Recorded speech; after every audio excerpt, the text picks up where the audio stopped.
Hello' guys, যোৱাতে মোক দেখাই পাইছিলে আমি চেৰিকালচাৰত গৈছিলোঁ খানা খাবলৈ। এয়া এতিয়া আমি খানাৰ যোগাৰ কৰি আছোঁ। কষ্টবদাই হাঁহৰ মাংসত পিঁয়াজ জলকীয়া এইবিলাক সানি আছে।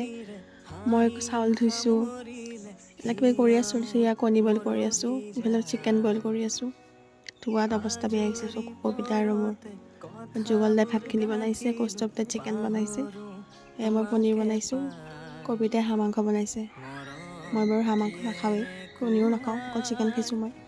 এয়া মেমৰ বাৰ্থডে আছিলে নৱেম্বৰ মাহত, আমি এতিয়া চেলিব্ৰেট কৰিছোঁ। মেম নাছিলে, ইউথ ফেষ্টিভেলত গৈছিলোঁ। জিজ্ঞাসা চাওকচোন, ৰ'জ দিছোঁ মেমক। তাৰপিছত আমি কমলা খালোঁ, বগৰীও খাইছে বাৰু, মই নাই খোৱা। এয়া তাৰপিছত আমি ভাত খাবলৈ বহিলোঁ, চালাড দালি এইবিলাক। সেয়া তাৰপিছত লাহেকৈ মেমহঁতো খাব আৰু আমাৰ হ'লে। এয়া কষ্টবদা যুগলদা, এয়া বিলনি হৈছে। সেয়া চাওক এতিয়া সিহঁতে খাই আছে। আজিলৈ আহিছোঁ, বাই বাই। এতিয়া আমি যাবলৈ ওলালোঁ।